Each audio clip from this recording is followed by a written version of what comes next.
अध्यात्म विज्ञान, नई दृष्टि, नई खोज। देखिए, सुनिए और समझिए।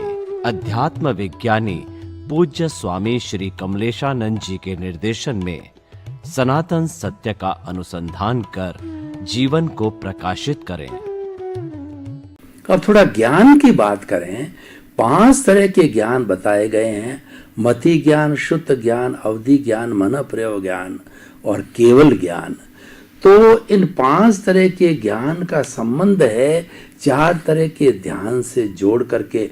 बताइए कि किस तरीके से कौन सा ज्ञान किस ध्यान के साथ जुड़ता है, रखना चाहिए नहीं रखना चाहिए, और किस तरीके से ज्ञान और ध्यान इन दोनों को हम जो है आपस के अंदर मिला करके किस तरीके से स्वभाव में उपस्थित रह सकते हैं, कृपया बताइए।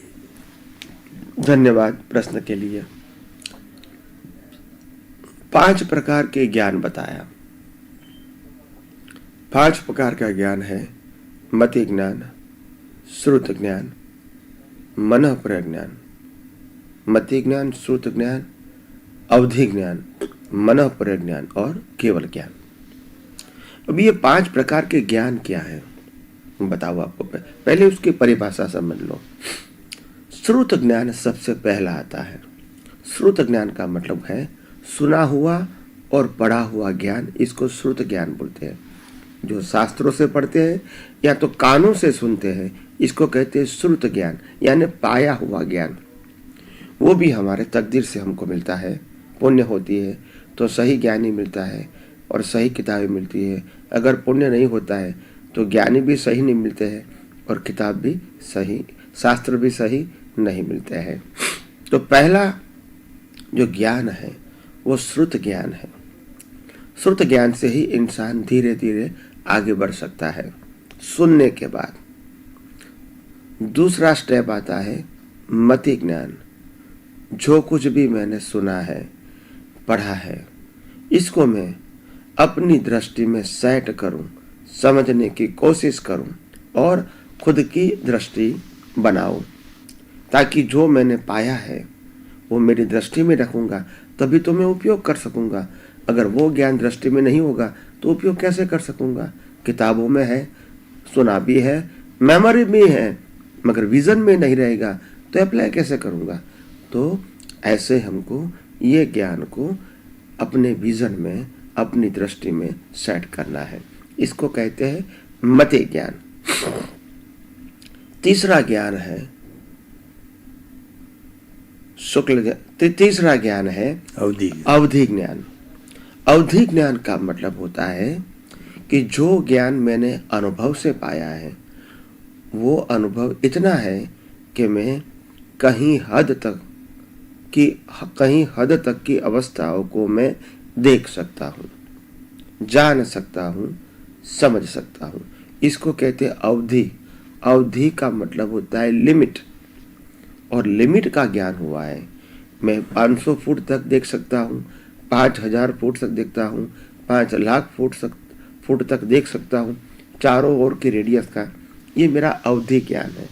मगर अवधि ज्ञान में जो कुछ भी दिखता है वो फिजिकल फॉर्म में दिखता है। वो ज्ञान के रूप में नहीं दिखता है, अवस्थाओं के रूप में दिखता है। तो मगर ये अवधि ज्ञान है।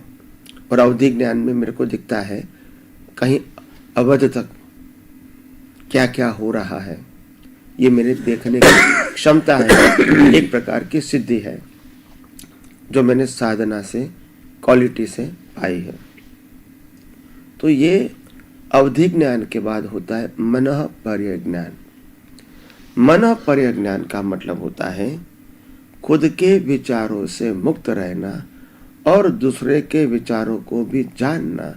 इसका नाम है मनः पर्यज्ञान। हम विचारों को भी जान सकते हैं कि आप कौन सा विचार करते हैं ऑन द स्पॉट, क्योंकि मैं खुद अपने मन से मुक्त रहता हूँ।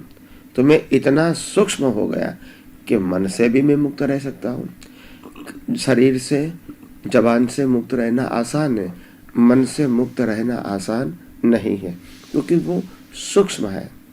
मगर जो लोग अपने मन से मुक्त रहते हैं, मन की असरों से मुक्त रहते हैं, वो खुद के विचारों से तो अलिप्त रहते हैं, निष्पक्ष रहते हैं, मगर दूसरे के मन को भी जानने की उनके पास क्षमता होती है।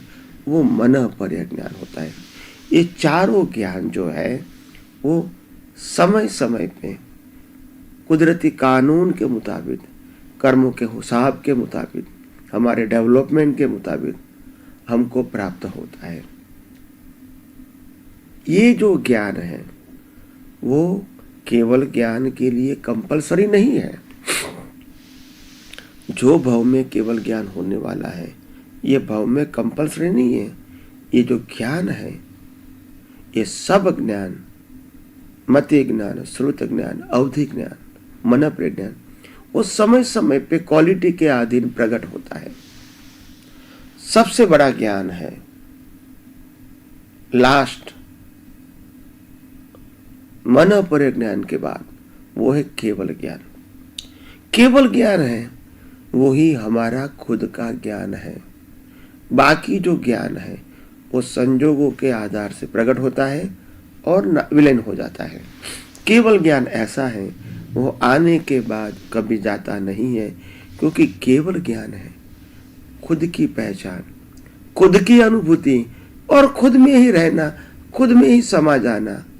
तो वो हम, क्योंकि खुद ही परमानेंट है, तो खुद का अनुभव हो गया, वो भी परमानेंट हो गया, तो बाद में उसको मति ज्ञान, श्रुत ज्ञान, अवधि ज्ञान, मन ज्ञान की जरूरत नहीं है।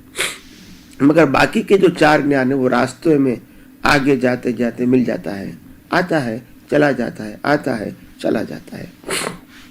केवल ज्ञान के लिए कंपलसरी नहीं है, मगर केवल ज्ञान होते हुए उससे पहले ये हर प्रकार का ज्ञान समय समय पे मिलने से सहायक बन सकते हैं, मगर प्राप्त करना है केवल ज्ञान।